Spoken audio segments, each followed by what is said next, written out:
Hello, everybody. If it's Wednesday and way too early in the morning, then it's Warhammer. Uh, yeah, so morning, everybody. It's an unusual day because I'm traveling, and that means it's time for another episode of Warhammer Weekly. Joining me, as always, is my co-host Tom. What's up, Tom? How you doing? Good morning, friends.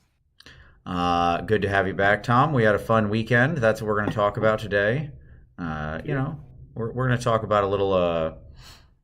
We're going to talk about a little Nashcon, and so of course we had to bring in a guest, someone who outperformed both of us, frankly, at Nashcon, and that would be Tyler, our other co-host. What's up, buddy? How you doing? Mm, Good to be here, gentlemen. I love when we all get together. Oh, absolutely. It's always a good time. Uh, I am very excited about the show today. We're going to talk about Nashcon a little bit, talk about our experiences. We've got a fun little picture up here of Bryce and his crew. But at any rate, of course, first we've got a little bit of news. So Tom, why don't you take us through that? Oh, I thought Tyler was doing the news. No, you're the actual co-host today. That's weird. So we had some events this weekend, but before that, let's talk about something special, something unique, the rumor engine.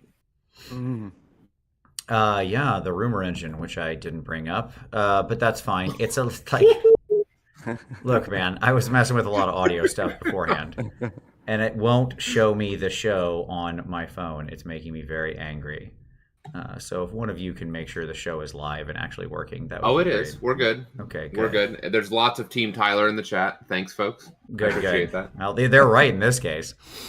So that's, I mean, they're not wrong. The now uh, as far as the rumor engine goes, it is what looks like hair with leaves in it. So I assume it's a 40K catagen thing. I know what it is. I just didn't bring the picture up. I'm sorry. mm. Yeah, maybe. If you've got a different guess, I'd love to hear it. Tyler, I'll let you go first. I mean, of course, Seraphon was the first thought that came to mind. With some of the recent ongoings around Seraphon, I think we had another rumor engine relatively recently that was Seraphon-esque. So, yeah, sure there's skinks involved because they ruin everything, but let's see. You got any guesses, Tom? I don't know. I mean, couldn't it be like wood elves?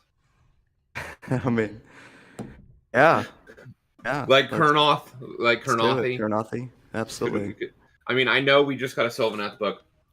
I know they're fine, but I miss the Kurnothi. I miss the good old wood elves. Mm-hmm.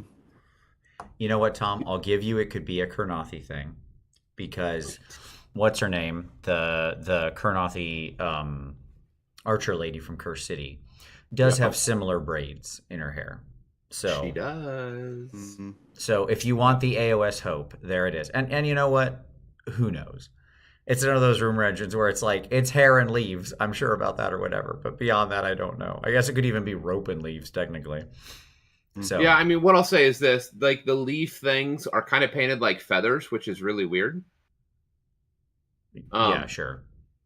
uh, it makes me wonder if it's something weird goblin-y. Oh, you're just hoping for forest goblins, but all right. I mean, like it's painted exactly like my forest goblin feathers, so I can't not look at that. So maybe here it is. I got it.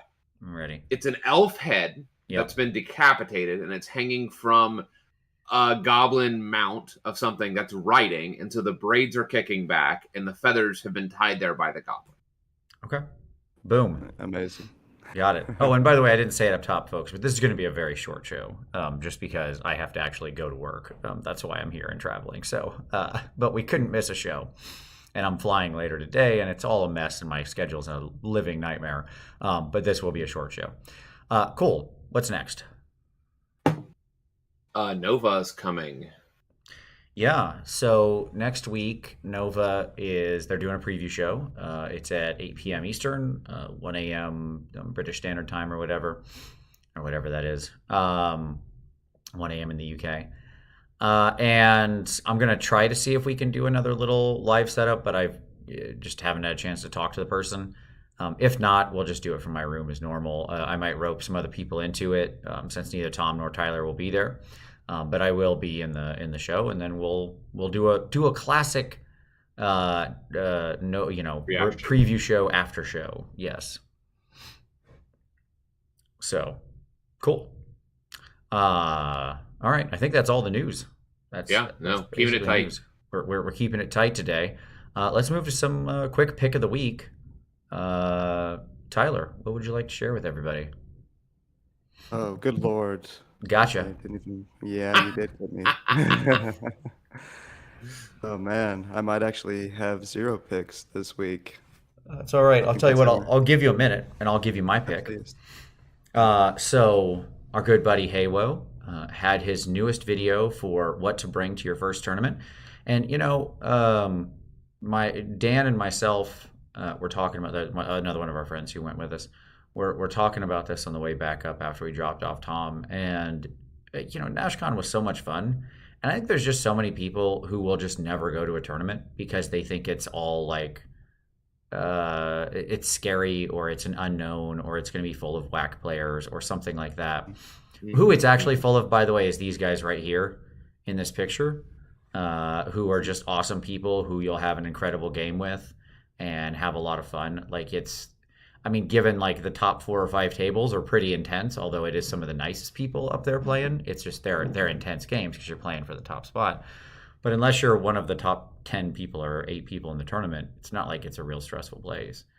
And Haywo had an awesome video just about, like what to bring to a tournament and the attitude, and it's chill and stuff like that. And I thought it was a great, just like sort of prepper video for going to tourneys. So, yeah. Prepper video. Prepper Nice. video, yeah.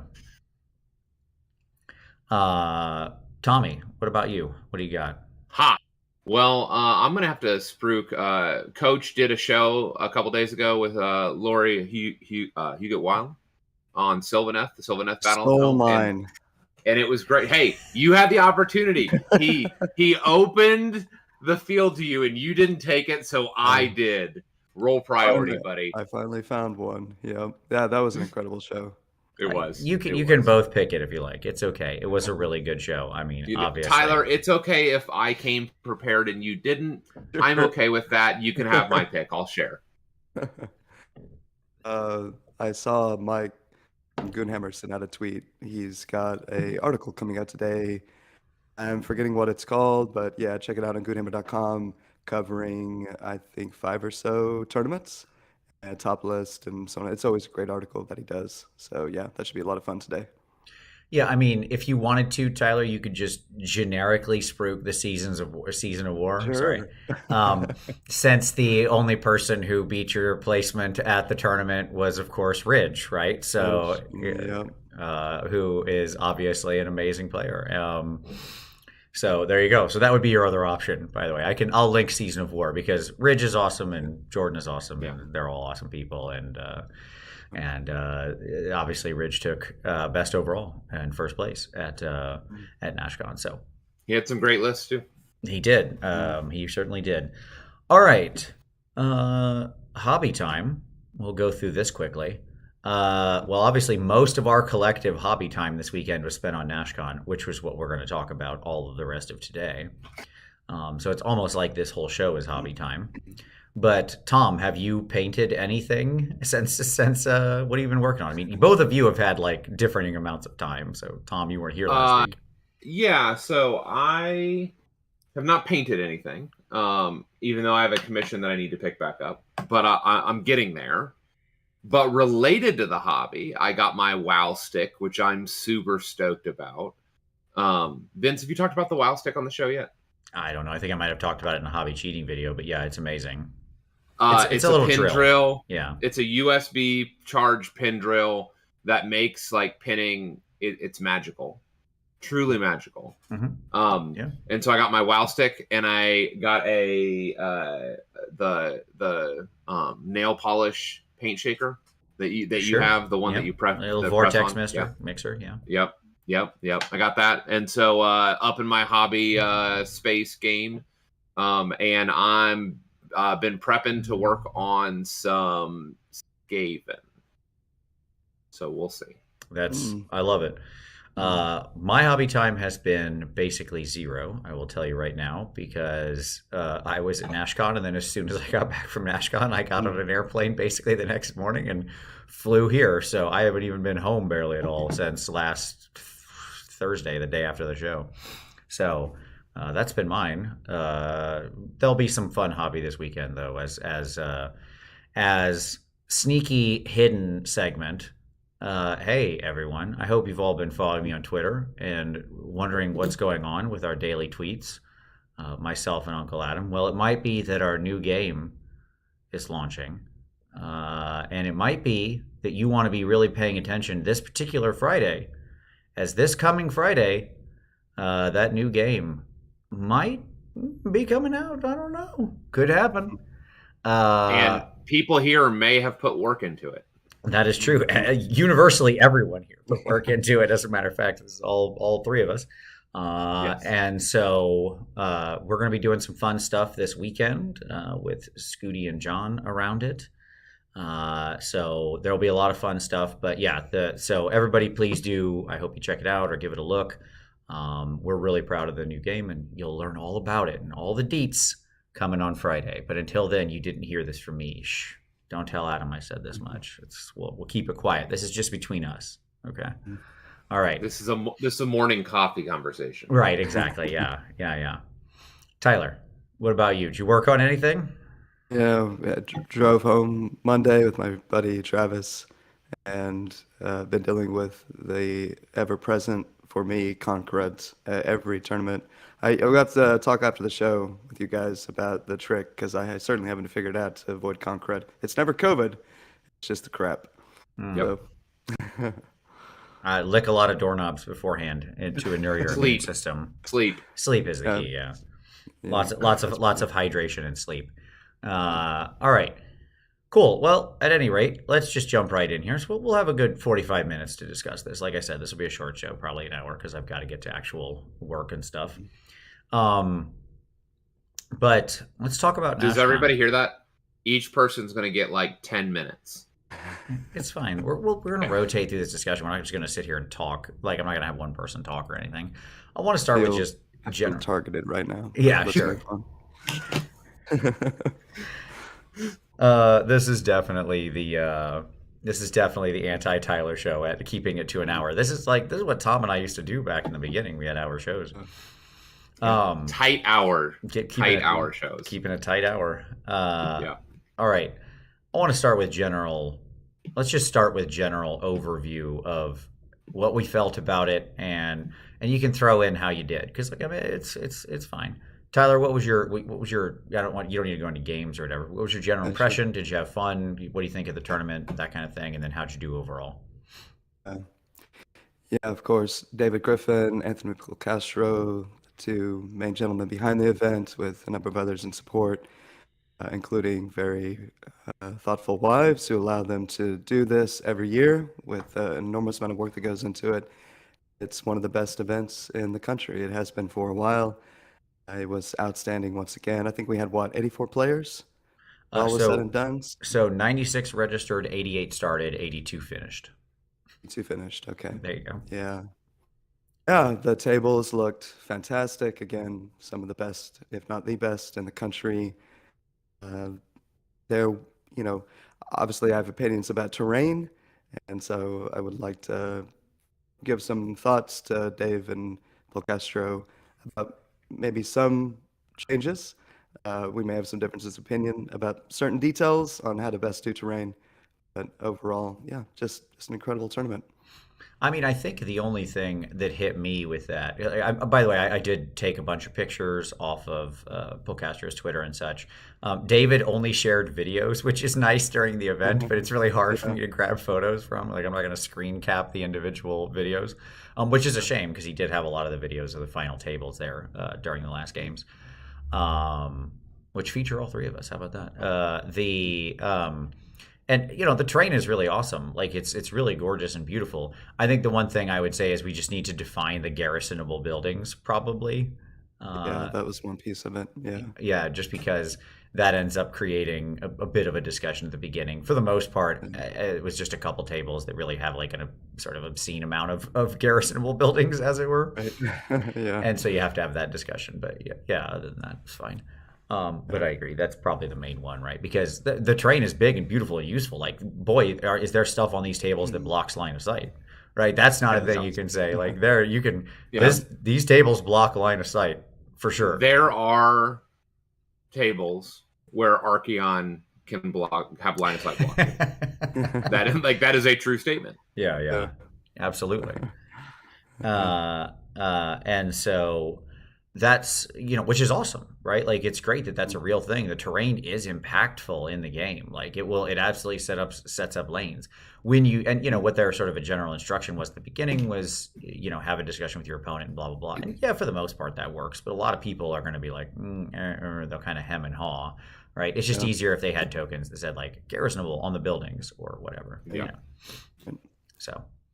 Yeah, that, and just I'm tired of having games where somebody has a model that's wobbly modeling it, right? Yeah. And, like 160 millimeter base that's hanging up a foot up on the table, and I don't know where the heck it's actually supposed to be and what its charge range is supposed to be, all of those things. That's, 6-7 years of that silliness. So I would love tournaments to just cut all of that out. Yeah, I was pretty aggressive with it, and I had a big pie plate model, obviously, since I had Krondus. You should talk about what you ran, by the way, Tyler. You don't have to do the whole list, or if you want to do it real quick. Yeah, sure. But, obviously I had Krondus, so I had this big 160 mil base. And, I was the first one going like, okay, you want to say this and this and this are defensible, when really I had one unit that could maybe take advantage of that. I never put anybody in a garrison because there was just never any purpose to it. But I did treat that terrain as impassable with my big monster. Like, I never was like, let me get up on the building sideways. You know what I mean? Like, I tried to play like by, good old-fashioned fair Warhammer, as it were. So what were you actually running, Tyler? Yeah, Mega Kingdom Nurgle, Blessed Suns. So the Nurgle Battle Tome doesn't really have a sub-faction for your combined arms toolbox list. With Munificent Wanderers, spam Big Bears, Drown Men, spam Blight Lords, etc. Right? So Blessed Suns, I've got a number of mortal units. It's explosions on 6s when a unit. It's kind of like the Stormcast thing. You do disease points on 6s when you explode after you die in combat if you're within an inch per model.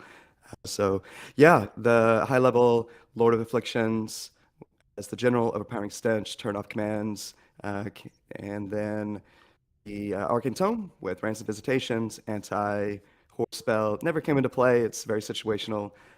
The 2 Magath Lords, Below Ab with Gift of Disease, and Orgots, both absolutely incredible.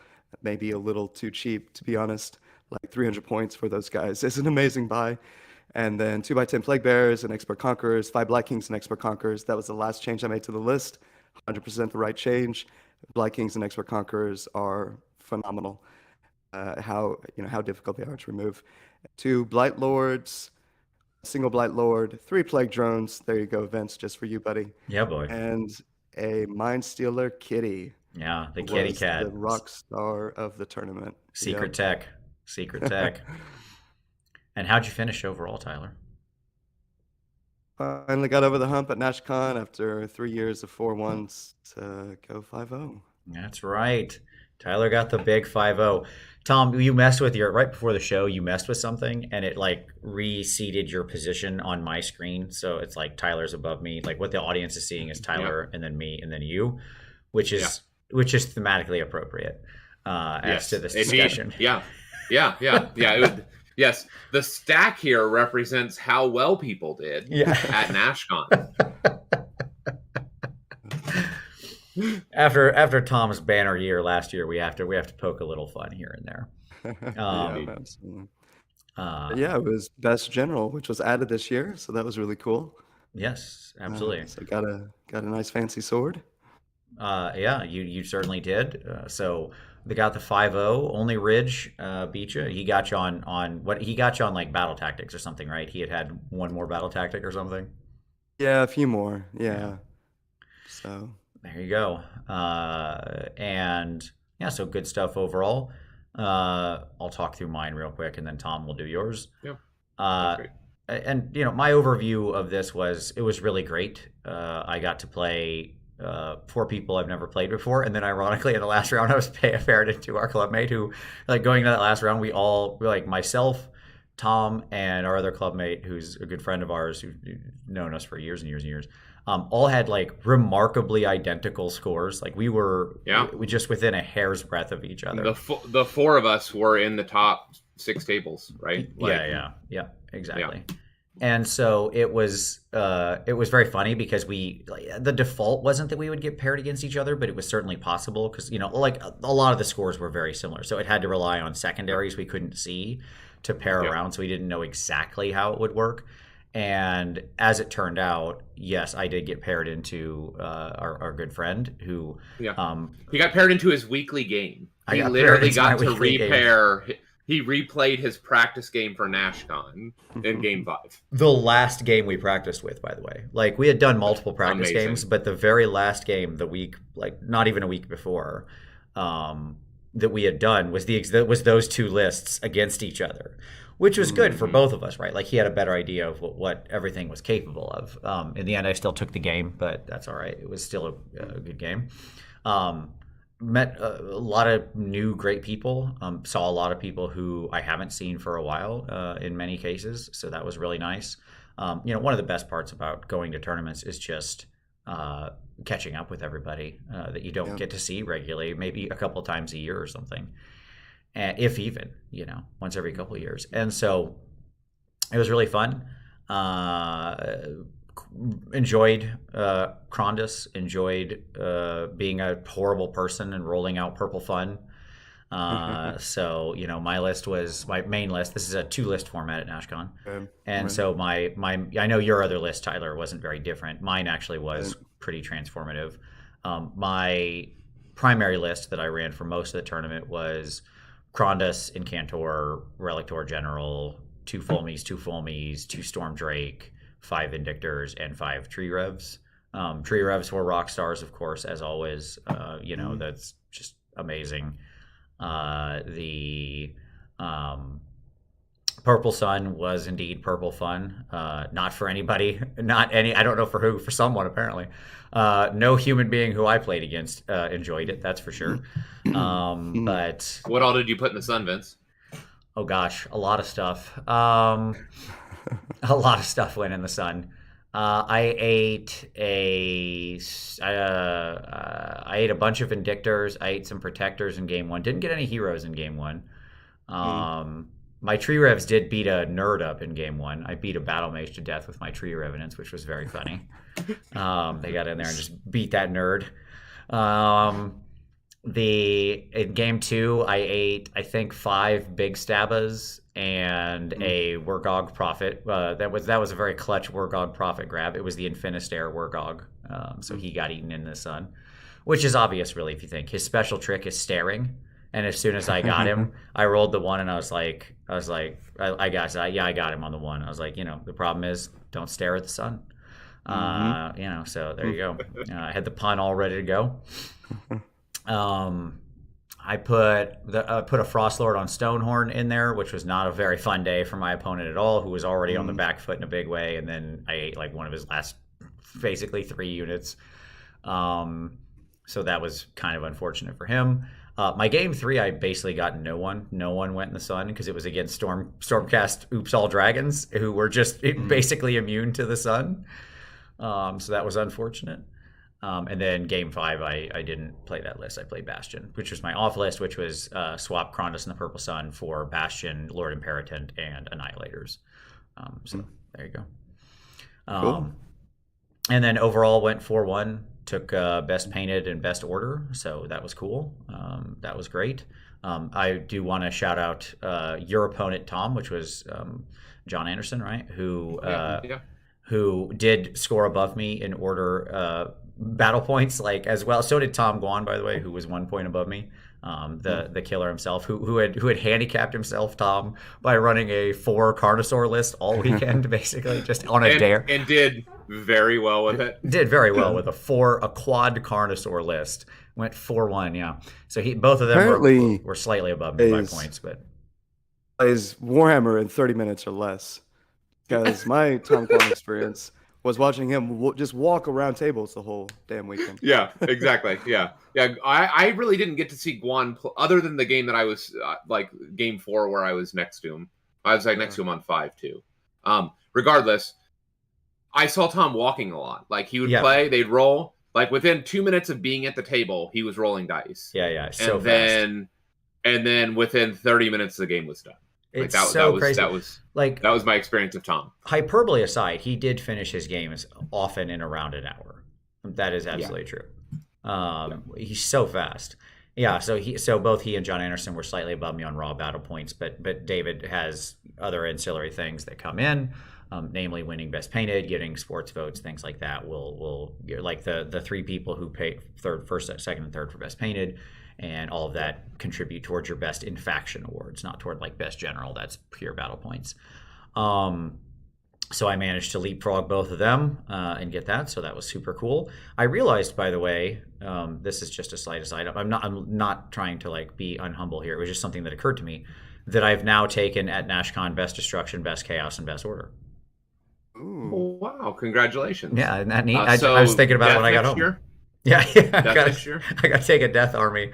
All they need to do for me to do that is for them to make a death army that's even remotely interesting. So that's really the challenge for you, GW. You mean you're telling me that vampires with a bunch of big dragons and blood knights don't interest you? Because I know you. Mm-mm. Oh, come on. BS. They are your play style. With a bunch of tricky like graveyards and small units. Like, that is your play style. Vince, stop. Hold on. Was I right about Iron Jaws? Yes, but Iron Jaws being your army. Yes, sure. Absolutely. You were. But I'm telling you, I've played Soul Blight is your... I know. I don't like the current book. Maybe if they made a new book, they'd be fine, but I just don't like the current book. For me personally, I think Soul Blight's an incredibly well-written book. I just don't like it for me personally. They had a list, Tom. A list existed. Okay. And that I liked in Death, and it was the FEC Vargolf list, and then they killed it, right? Sure. The Smash Bat. Yeah, bring back Smash Bat, and I'll take it to a tournament. Okay, that's where I'm in for. Yeah. Make Smash Bat great again. That's all I'm saying. Okay, so which is nice because that has like SBG in there, even though it's the wrong army, but it's fun. Yeah. So overall, I mean, amazing time. I was thrilled, obviously, with the result, and so. Had a lot of fun. Tommy, what about yours? Yeah, man, I look forward to Nashcon every year. Like I lament the Nashcon or 2 that I had to miss. I think it was only one Nashcon that I missed. Because this really is one of the highlights. You know, like the banner events that I go to each year. Like there are a lot of just excellent events, but obviously the Holy Wars, the holy events that we talk about.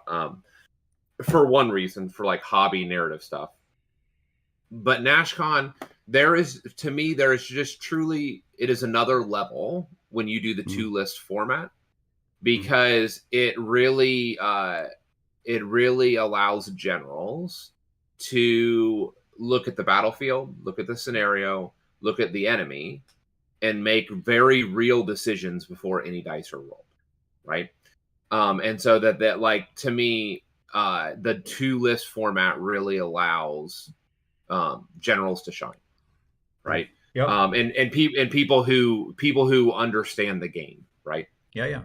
No, I love it. And so I will say it also lets you answer skews and stuff like that in really interesting ways. Right. Like and you know, armies that you might have a problem with normally, you can build a different list to tackle like that particular army. Like this is for example, one of my lists was absolutely like, oh, if I face Nighthaunt, this is sort of the thing I'll play, right? Yeah. So. Yeah, it's funny. The thing I didn't calculate was how popular Nighthaunt would be going into this event. So I should have built my off list as an anti Nighthaunt list. Right. I did not. Luckily, I avoided that mirror match. So. There were a lot of Nighthaunt on Nighthaunt mirror matches. You're lucky you dodged it. Yeah, I am one of the only ones, that dodged that. So my game. So go ahead. It's fun watching how your brain works, Tom, because I remember the Friday night when you realized your potential mistake and then you obsessed over it next like Yeah. 24 hours. And it was Yeah, just, no. Well, like you're right. The next 24 hours, I yeah, ran all the permutations yeah. of what would need to happen if I had a matchup, if it was a Scarlet Doom list versus if it was a Quicksilver list, and all the different ways that I would play it, because I knew that, like, I had thought through the other possibilities, right? Yeah. I didn't think through Nighthaunt on Nighthaunt for some reason.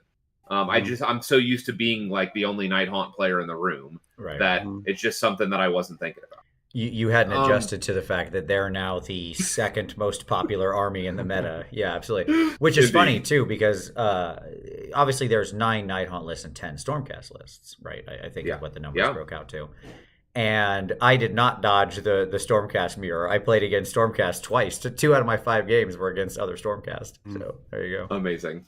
So I took 2 lists. One, I took a variant of my standard Emerald Host list that I've been running, which is originally it was more hero heavy. I went down in that Emerald Host. I went down to only 4 heroes, kind of the core 4 that I would consider, which is Guardian of Souls, Spirit Torment, Reignor, and a Cruciator, which I consider those have to be in every single Night Haunt list I build, and then the other 2 is negotiable. So I cut those completely, and then had a whole bunch of MSU.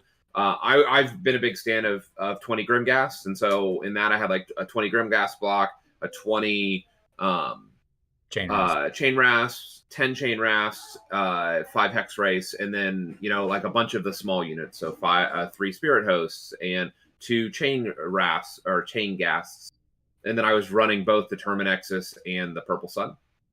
That list is kind of a variant of my standard, and I only ran it once. So I ended up running my off list more.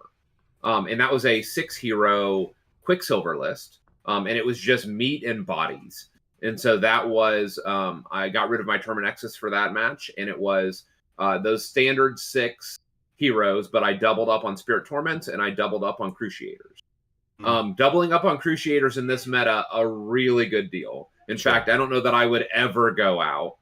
I mean, I don't know. The only drawback, the only matchup where double Cruciator is not a good plan is against your mirror match, your Nighthaunt mirror match. And then I ran the 20 block, the 220 blocks of Grimghast and Chain Rasps, my 5 hex race, but then I ran 2 tenors of Dreadscythe Harridans. And the number of looks that I got from players who were like, "So what are these again?" Yeah, like that just have no familiarity with it. And like those Dreadscythe did some work, son. Like a handful of them left techless on 1 wound, which I'll talk about. And like 6 of them or 7 of them came in on him. And like I just love the Harridans. So moving forward, I think I may play around with some Dreadscythe more. Maybe I might drop the 20 block of Grimghast and go to a 20 of Harridans. I don't know. We'll see. I'm tinkering around with it. And then I had the Boat and Purple Sun in that list as well. Gotcha. For mobility and all that. My Purple Sun did almost nothing all weekend. Like he wasn't very hungry. He wasn't. Like he was just like, you know what? I hang out with these ghosts all day. I'm cool. I'm just gonna like shine my purple light on everything and give everybody a penalty. The reality is that I you used it as like one of your own figs more often than anything else, because you would just put it in I your did. line. I did. I put it in my line, and actually, like I used it to block off like charge lanes. Sure. Like my favorite was against Austin and Iron Jaws in game 2, where it was the one scenario that's like super first mover friendly, Prize of Galay. And he gave me one, and so like I bunkered around the point. I cut him off the hex race, and then hit the charge lane where the Maw Crusher was going to come in. There were 2 buildings, and I used the Purple Sun as my screen. Sure. And then behind that, I put a bunch of bodies, so he couldn't land, and so he had to go all the way around the buildings and come around the backside and engage my other castle. Yeah, because which was you can move. You can just to clarify for everybody, you can move through endless spells. But you still can't land on them, just like any other model. So they end up like they still take up physical space, right? So like you were just using it to like literally take up physical space, so you couldn't land that pie plate base anywhere. Yeah, Yeah, and the reality is that Purple Sun is huge, and so Right. like it is a large model, and just like boats are some of the INF's best screens, Purple Right. Sun for Night on is some of our best screens. You want to block charge lanes. That's how you do it. Yeah, because you don't take the negative penalty to save, so who cares? Right. And like if they can if they you can stare move through it. Yeah. Yes. And if you happen to accidentally stare off one of your chain rafts or something, it's like, oh no, who cares? Right. I had 3 bites at Manfred in game 1 with my Purple Sun. He didn't need him. I had multiple bites at boats with KO boats in game 4. Didn't need any. So I ate like mostly what I ate were Arcanauts somehow. Sure. And I got like 2 pigs in my game 3. Okay. So yeah. The problem is you got to get your son hungry beforehand. You got to believe. Yeah, exactly. I have to starve him a little. That's the key. You also need to be worse at rolling. The key is be really good at rolling ones when you don't want to. That's the key, because then your dice won't know what you're doing, and they'll just act like normal. Yep. So my matchups were Soulblight Gravelords, Iron Jaws, KO, Lumineth. Yeah. Well, let's do that real quick. Hold on. Let's spin through this real quick. We're going to keep this tight because nobody wants to hear about every detail of every move. Yep. Okay. But we're going to spin through all our games here real quick. So Tyler, we're just going to go Tyler, me, Tom. So we're going to rotate this through. Okay. So like game 1, who'd you play? What were you playing against? Yeah. Yeah, Brandon Gilliam, great dude. He had Skaven Clan Pestilence, which I'd never played before, didn't know a whole lot about. Be careful getting too close. I think it was 14 inches with Great Plague. That can take control of one of your own models. Yeah. So he took control of Orgots. Yeah, and I was 1 wound away from losing my general in round 2. So that would have been fun. But yeah, Matt, Vince, Plague Drones shined that game, dude. They were just burning through Plague Monks, Tom. Oh yeah, burning they through were. Plague Sensor Bears. Sure. I'm sure that against Plague Monks they do great. Those Plague Monks that you see everywhere on the table in the meta. No, it was a good game, close to the chest. So maybe we can go through the missions as we talk. Yeah. But, yeah. Game 1 was close to the chest. Yeah. One thing that really shined, so the Nurgle list basically has 2 play styles, right? It's an extended castle, at least how I've been playing, an extended castle versus opponents that have Death Star type units, right? Like a Gatebreak or 10 Protectors, etc., where I need to be able to try to leverage the cat, bring weight of force on a particular target to try to burn it down before it whacks me, because the Mind Stealer makes them fight last. Otherwise, it's a multi-front engagement. Like you made the point in our show, Nurgle's spreading disease. That's what they want to do. Yep. I found that they play really well in most games and competing across the board. You've got little forces, right? Like Orgots and 10 Plague Bears, 5 Blight Kings, and Blow-Ab, etc., etc. So we call those power pairs, Tyler. Power pairs, yes. Yeah. Yes, indeed. New concept to me, man. Oh my gosh, excuse me. Yeah, so let's do it. Let's do a fun moment. What was your highlight moment of your game 1? Was it getting red mod? Was that the highlight funny moment from game 1? Yeah, that was absolutely. Yeah. Yeah, you got red mod plagued. That's pretty great. My game 1 was against your club mate, who was running Stormcast, and Tyler, your club mate, and he Are you talking about Will? I think. Will's not one of my club mates. Oh, sorry. No, I'm sorry. This is Tom's friend. Yeah. That's right. Sorry, I switched. Okay. I knew it was friends down the road. Yeah, sorry. Will, which is Tom's friend from down the road. Yes, Tom's sort of club mate there. He's running one of my lists. He was running Tyler's list. Sorry, Will. Yeah, no, that's what got me confused. Because yes, I associate the protector list innately with you, Tyler. I'm sorry. That's my fault.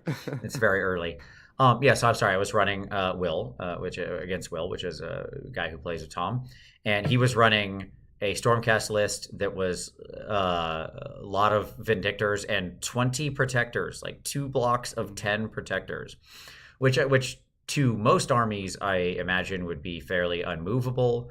I will admit this wasn't a match that particularly scared me, just because he didn't have the casters or anything to stop Krondus. And so Krondus was going to free cast Purple Sun all over him and Atavistic Tempest. I had the Arcane in the pocket as far as terrain goes, so I was casting with +4. And protectors are real good, but protectors at neg 4 rend don't last very long. And so basically by the top of 2, I had cleaned up all the protectors. He nailed a long bomb charge on the top of 2 on his turn into Krondus. Took all 10 protectors into him, but Krondus refused to fall. Stood strong. And then that was more or less it. Then from that point, it was just flip it around and killed him. It was a very, I mean, like, don't get me wrong, that could have went the other way really easily, right? Like that was obviously Krondus's built-in neg 1 to attack was doing a lot of work there, so that was really nice. I did not expect him to land an 11-inch charge, but hey, sometimes it happens. That's Warhammer. But it was a good game. I think that it kind of swung on that moment. The highlight of the game was absolutely beating up he had a battle mage on a back point. My tree revs beat the crap out of that nerd. That was the moment of the game. It was hilarious. Because that would have never happened before until this new book. Sure. The battle mage had the worst life in this game. In his round 1, he got scrolled. His spell just got scrolled. It was his only caster, right? So his spell got scrolled off.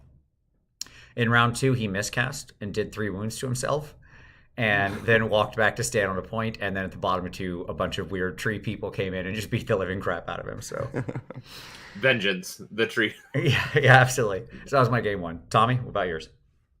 My game 1, it was against MSU Soulblight list, which was a whole bunch of skeletons and a whole bunch of grave guard, like bounty hunters with great weapons. And I mean, it went well. It was tough in the sense that Graveguard do a lot of damage already. When supported, you give them bounty hunters and put them into Night Haunt, and it's pretty scary. My favorite moment was, other than the fact that it would have been putting Manfred in the sun, but Manfred kept making his save. Instead, it was the moment where I multi-charged. I didn't have a favorable fight against Manfred, but I had enough on him that I had 3 or 4 Grimghast Reapers. I had 2 foot heroes. It wasn't going to kill him. Sure. Right. And potentially he could put a lot of damage on me. Sure. But when I came in, because everything else I was fighting with chaff, I put all the debuffs on him. So he was -1 save, strikes last, -1 to hit. And I was like, I don't want to fight you, Manfred. So you can have all the debuffs. If you want to stay, I'll beat your ass. But otherwise, goodbye.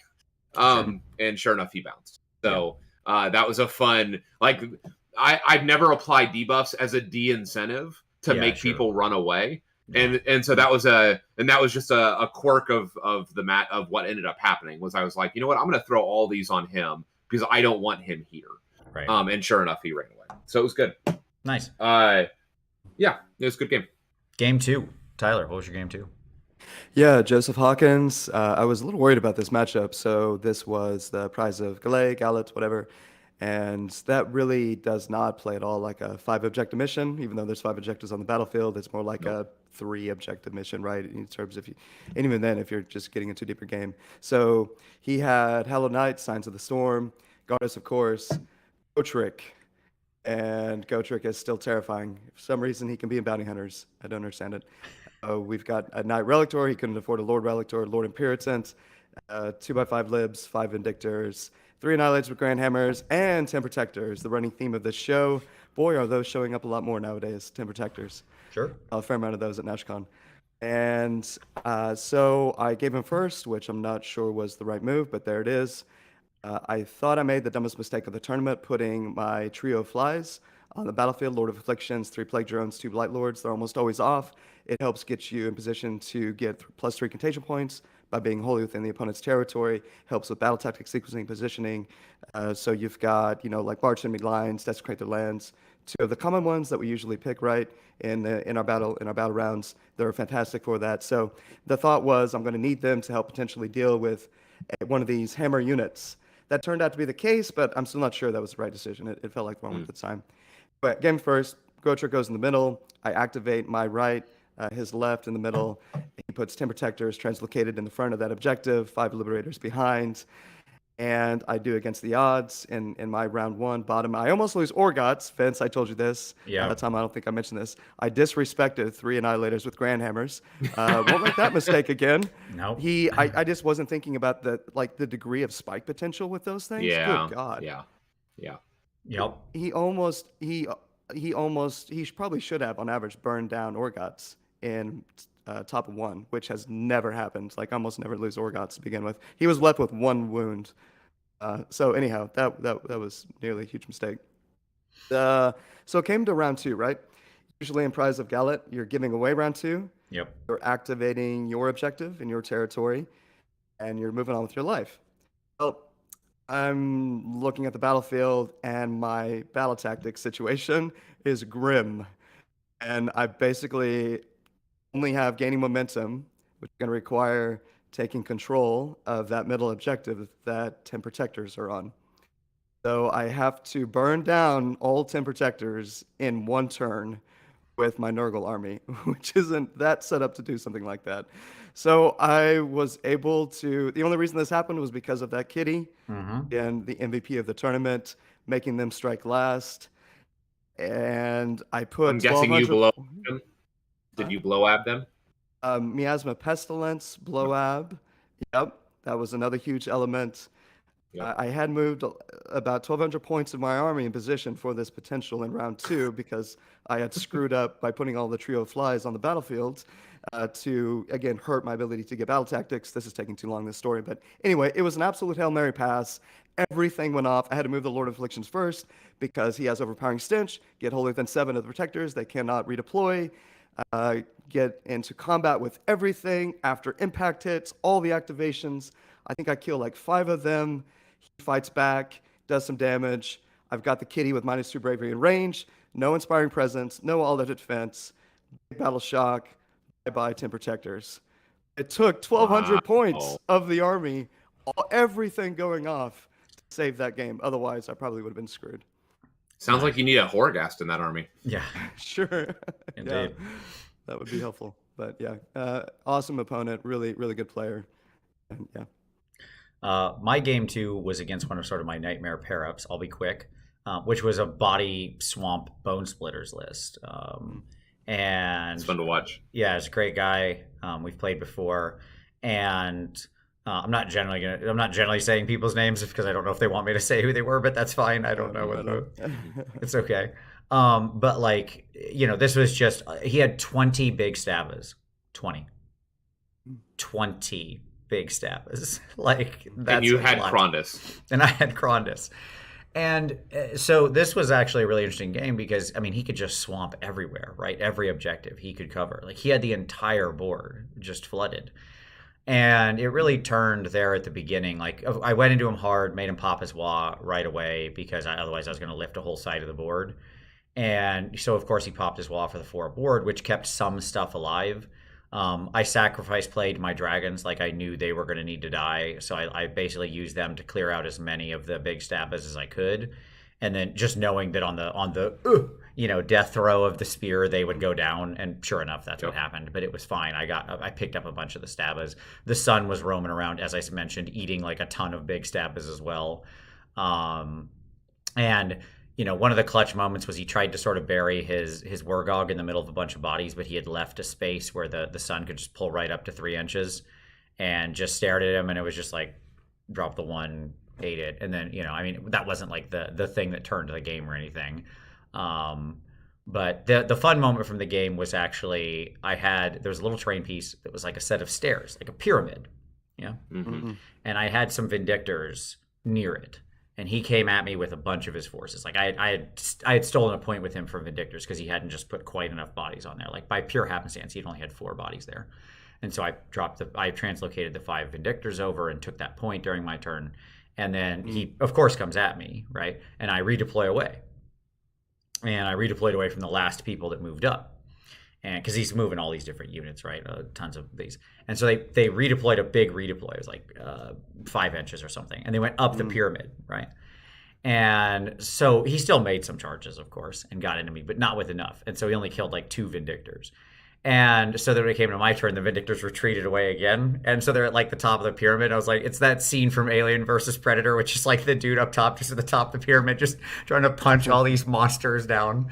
So that was a very fun little visual. It was a really good game, and managed to pull it out. So yeah, Tommy, your game 2. My game 2 was Iron Jaws.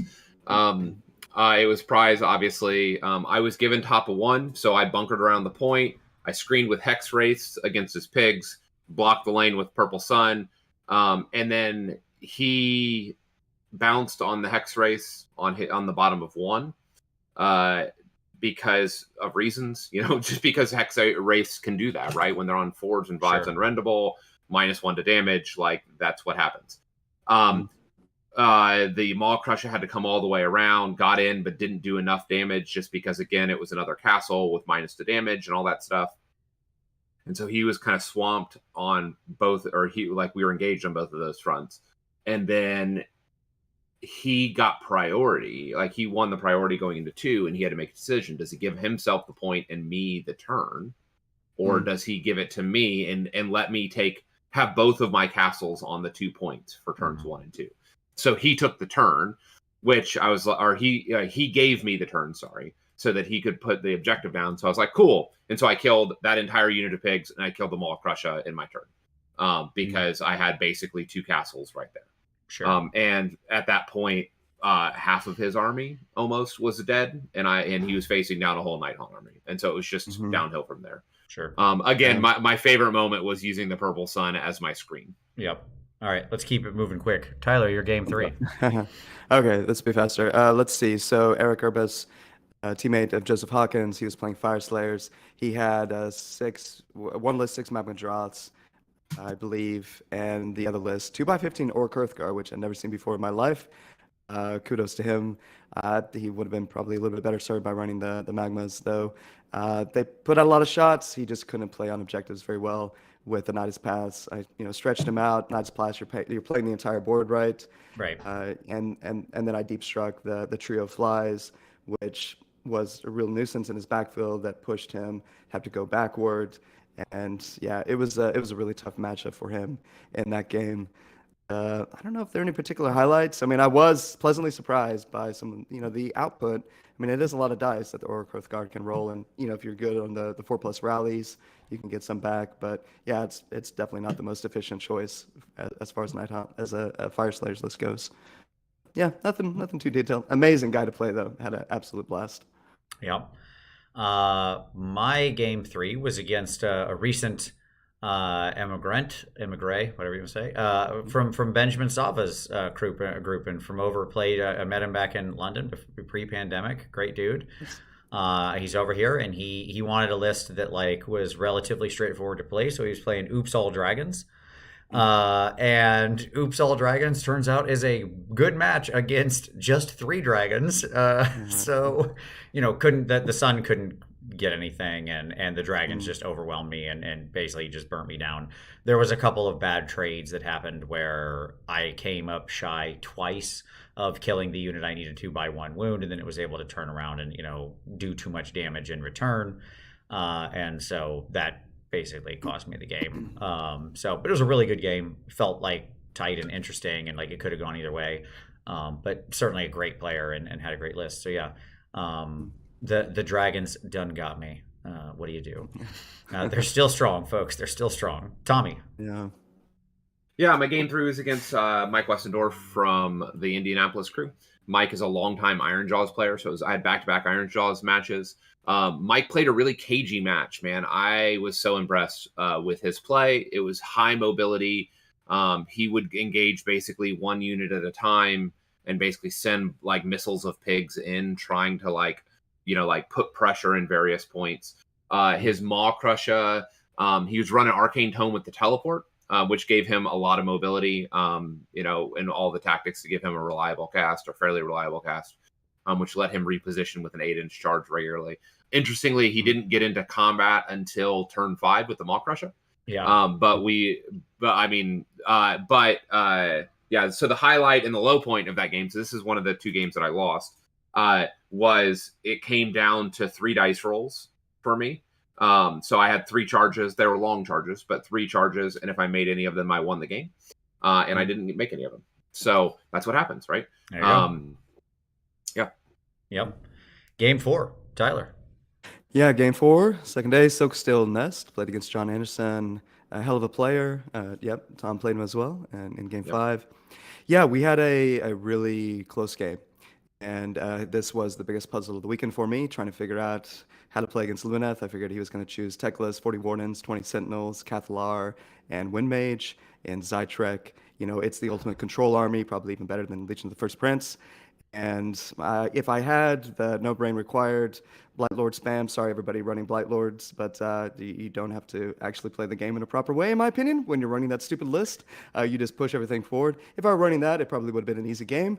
I wasn't playing that, so it was a very difficult game to figure out in terms of the options. I could have played very conservatively, looked to maybe try, just maintain parity, hold 1, hold 2 between us. Maybe look to extend the ranges of Lumineth where he can't necessarily do everything to me. Like he's got to make some choices with Spell Portal. He would have to move up to be in range for Lambent Light and Searing Light, right?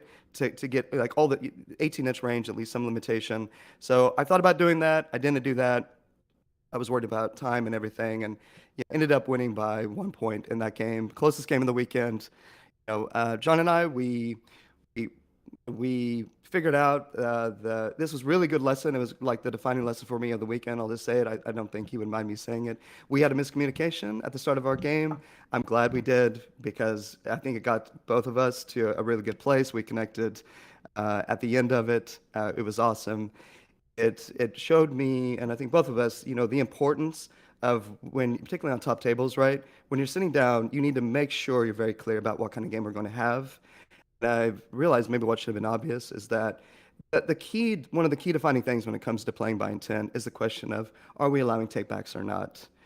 And we had a miscommunication about that, but it's all good. We're in a great spot. I would absolutely love to play him again. Again, a phenomenal player. And yeah, it was the tightest game of the weekend. Yeah. My game 4 Saturday morning was against a BCR monster truck list, so it was all monster trucks. Which is a pretty scary matchup for me, honestly. Like I can take down any one of them anytime I want, but obviously then they're gonna then smash anything that they touch back off the board, right? Mm-hmm. Yeah. Mm-hmm. And it was a very sort of cagey game of a lot of like playing back and forth. He was a great player. He was like setting up the right moves. I just managed to basically get a few sort of like position and set myself up to like have lucky dice go in my favor, and they did. As I said, this is the game where I ate his Frostlord on Stonehorn. So, I mean, that basically was like the nail in the coffin of the game for him, and took it out. So it was a great opponent. He was a really good dude. He was very frustrated by the sun, and like I understand why. It's just not a fun thing to have your general and a 500-point model get rinsed because I rolled 1 die. So it's an unfortunate moment for him.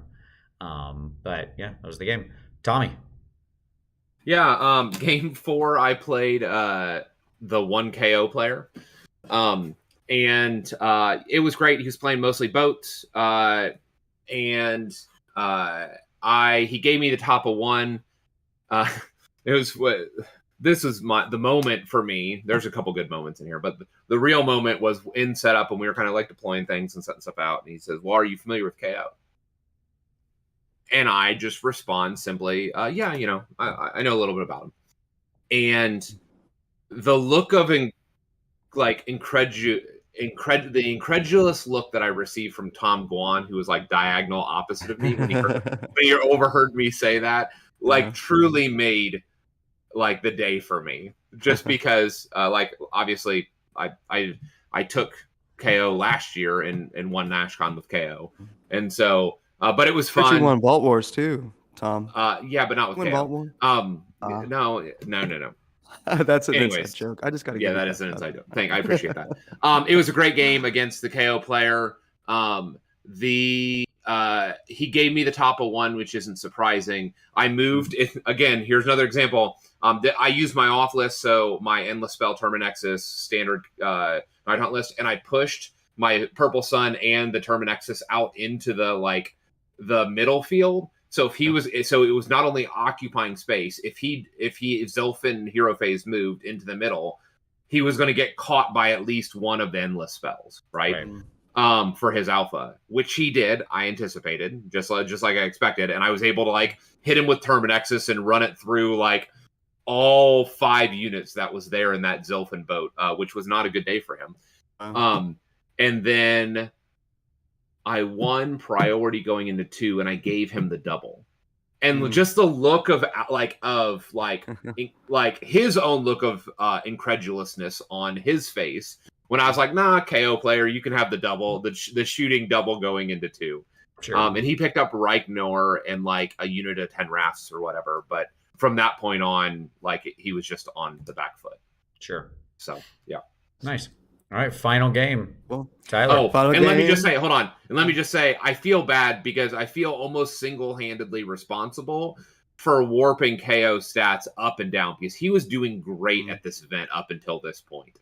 I apologize, KO community, in the hosts of Aethercast. Sure. Tyler, your last game. All right, gents, game 5. Let's see. We had head-on collision.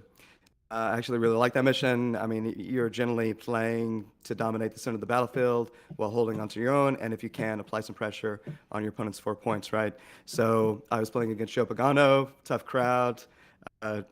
Joe was fantastic. We had the best game. He plays a very clean game of Warhams. Props to him. He took home the only other person other than you, Vince, to take home dual blades. There was 3 because the guy who took best. Okay. Who took one of the other awards? Yeah, the best sports person also took one. Yeah, go ahead. Oh, nice. Okay, very cool. Yeah. So Pagano had Player's Choice, his phenomenal, just beautiful Soulblight army, and yeah, it was gorgeous. Joe, you did a great job. It's amazing. Yeah. So head-on collision. I was very, very fortunate to have lower drops. This was the only game where, when I had the choice, I decided to go first because there was no way I could allow Joe to, Dark Mist, 10 Blood Knights from Nephi, 2 up ignoring Rend easily, and just have them alpha pin me in my deployment where I'm not going to have any shot at competing on the middle. So dominated the middle, was again fortunate with his bad rolls, my good rolls on some lucky unbinds, stretched him out a lot, zoned out grave sites, and was able to burn down those 10 Blood Knights, I believe, by the end of round 2. Just combination of, weight of dice and all the impact hits in the world. Sure. Miasma Pestilence was amazing again. And he's got a great list, though. Like, I love how he built that list. And clearly he played it really, really well over the weekend. Yeah, awesome guy to play. I saw him take the Coven Throne into a Kronspine Incarnate and then just shudder it repeatedly so it couldn't fight. So it was just stuck there with the Coven Throne being shuddered, which was just the best move. I think he did that in the game before he played you. My game 5 was against, as I said, one of our club mates, good buddy, who was running Knights of the Empty Throne with Bellicor and an Incarnate. So this is like 3 very potent threats in the 6 Varangard and and Bellicor and the Kronspine. And I actually gave him the top of 1, which let him spread out and actually hold the middle, which is what I wanted. I wanted him to spread out. I knew I was sacrificing the middle play points, but I was sure I could make it up. And then I basically just pulled him apart by pulling to both sides and making him go fight me. Like, I dropped hard into his back line. So the Varangard had to redeploy away from the middle, which then left everything in the... Basically, I got him to go where he didn't want, and he took his whole army that way because he had to deal with it. Otherwise, I was going to kill everything in his back line. And from there, it was just clean up because I managed to hold his objective for 2 turns, basically, his home objective for 2 turns. And he was never going to get at mine. Like, I was always staying 22 inches away from the Varangard while still holding my point. And so he had no ability to push in on me. And at that point, I think I pulled like 10 points and 12 points or something, or 11 points, 2 rounds back to back. It's just a killer. So things just, I managed to get the game to go where I wanted it to go. The Annihilators were MVP. The Tree Revs again got in there and fought, punched another nerd. They killed the Chaos Sorcerer Lord this time. So just punching nerds. That was great. Tom, how'd you end the tournament? Yeah, so my final game was against John Anderson. John's an excellent on table 5. John's an excellent player. He unsurprisingly let me go first. I kind of invited him to go first. I pulled a bunch of the 2 10s of Harridans and the 20 Grimghasts off because it was going to be easier to deep strike them, because I knew I just had to swamp him. I had to get in his lines, get in his guts, and see what happened, right? And so I put my support up front and basically kind of invited him to do as much damage as he could, and to see if he, because I knew that he was only running 20 Sentinels and Techless, and then 4 blocks of 4 10s of Wardens, and so I knew that his alpha was more limited. And so he ended up against his better judgment, splitting attacks on my 2 Spirit Torments, and actually ended up getting both of them. We were both surprised. His 20 shots, he just rolled out of the box on those 5s and 6s, which happens. Yeah. Sentinel's still good. Sentinel's still good. Yep. I went into him at the top of 1 with just 10 Harridans and some support heroes, and picked up a unit of Wardens, which created an open lane towards Techless. I doubled him, and I took that. And I went into Techless. Reignor cast an Arcane Bolt, and I left. I should have Arcane Bolted Techless, and I didn't. Mm-hmm. That was my bad. So that was one of the 2 errors that I played over. Because you left Techless on 1 wound, and then he teleported. And then what ended up happening was, when I got into combat with him, I left him on 1 wound. Right? Yeah. And John was generous enough to roll the 4-up spell ignore, which he did not succeed, and he was generous enough to then roll to check on his ward save, which Techless would not have succeeded. I also didn't send Purple Sun into Techless when I had the opportunity, because I didn't want to take all the mortal wounds back on the 4+. John was gracious enough to roll that for me, and Techless would not have endured that, and we rolled the 1. So I would have eaten Techless with a Sun. Again, because John's super generous to show me what could have happened. Yeah, the other world that wasn't. Yeah, the world that wasn't, exactly. But I didn't send the Sun in, and so I left Techless on 1 wound. He teleported out, and it was just a painful go. Going into turn 3, I had another shot to pull it back. I dropped my other 10 of Harridans, got the remnants of that first Harridan unit and those Harridans into his Sentinels. He basically deleted the 10er that I sent in, but the other 6 that made it in cut down 14 Sentinels.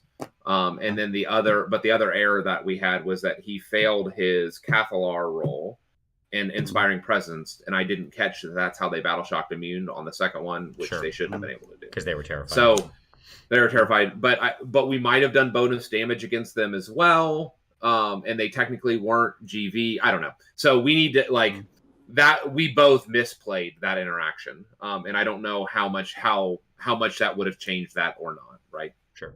And so he ended up. John ended up taking home the game 5 and taking 5th for it. So it was a great game. Best tactician as well. I saw he did. Best tactician for the most battle tactics, which was awesome. He did get best tactician. Vince, I could have taken your best order or best. No, I would have taken best death. Sorry. Yeah. I don't know what I'm saying. Yeah, I would have taken best death. I wasn't hurting you. I'm the only host here that didn't come home with a sword this year. So, but my 2 losses were 2 close games. So if I'm going to lose them, that's how I want to lose them. Absolutely. So good games all around. We need to call it a day here. As I said, short show, but thank you everybody for watching. Don't forget to hit like. I didn't mention it during the show, but hit like, subscribe, do all those fun things. Don't forget this Friday, be watching my Twitter. It's down in the description at Warhammer Weekly, as well as other things on this channel Friday and Saturday. It's going to be a big weekend, folks. Big weekend. Very excited about the upcoming launch of maybe a something special. Tom, Tyler, thanks so much, boys. As always, much appreciated.